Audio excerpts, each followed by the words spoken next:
Hello reviewees! Sa video ito, pag-aaralan natin kung paano ang tamang pagsulat ng business letter. Ang pagsusulat ng business letter ay isang mahalagang skill sa corporate world.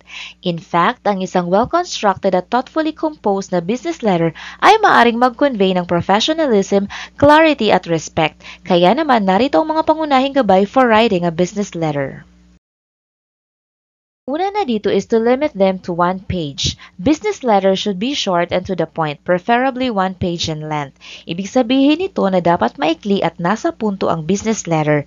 Ang paglilimita ng letter sa isang pahina lamang ay nagbibigay ng katiyakan na hindi masasayang ang oras ng magbabasa nito sa mga di kinakailangang detalye at nagpapanatili ng focus ng mensahe.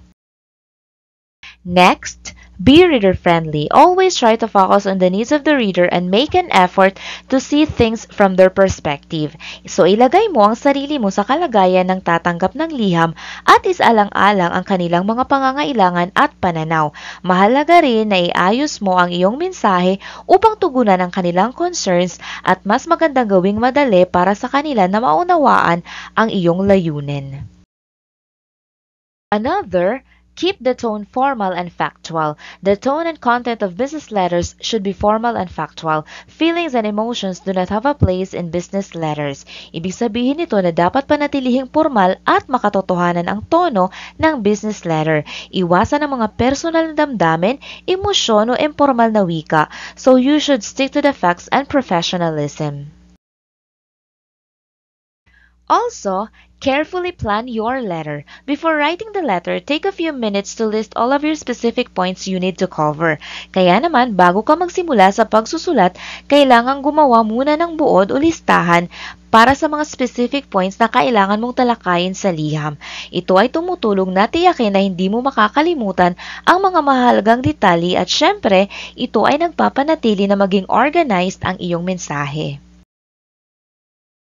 Bukod doon, make it clear, concise, and logical. Use a clear and direct writing style that uses simple words and straightforward phrases. So mahalagang gumamit ng malinaw at diretsong estilo ng pagsusulat. Panatilihin din na ang mga pangungusap at talata ay maikli. At syempre, piliin ang masimpleng mga salita at straightforward na phrases upang madali itong maunawaan. Ano pa? Accuracy and timeliness are key. Business letters need to be accurate and timely. Ibig sabihin nito na dapat siguraduhing accurate at timely ang impormasyon sa iyong letter. Ang pagiging agaran at tama ng oras ay mahalaga lalo na kapag may kinalaman sa mga usapin na may kaugnayan sa oras. What else? Relegate technical details to attachments. So use the main letter as a cover letter that lists and briefly explains and references the attached or enclosed documents. So ano bang ibig sabihin nito? Kung ang iyong liham ay may kaugnayan sa komplikadong technical na impormasyon o extensive na datos, gamitin ang main letter bilang cover letter na maikli ang ipinapaliwanag at nagtutukoy sa mga kalakip na dokumento. Ito ay nagpapanatili ng focus sa pangunahing teksto on the most important points. Another is use non-discriminatory language. So make sure that you avoid language that is specific to gender, race, or religion in all business letters, either to other businesses or to customers. Ibig sabihin nito na iwasan ang paggamit ng wika na nagdi-discriminate ng mga tao batay sa kanilang gender, race, religion, or any other personal characteristics. Panatilihin din ang inclusivity at respeto sa diversity sa lahat ng iyong business communications.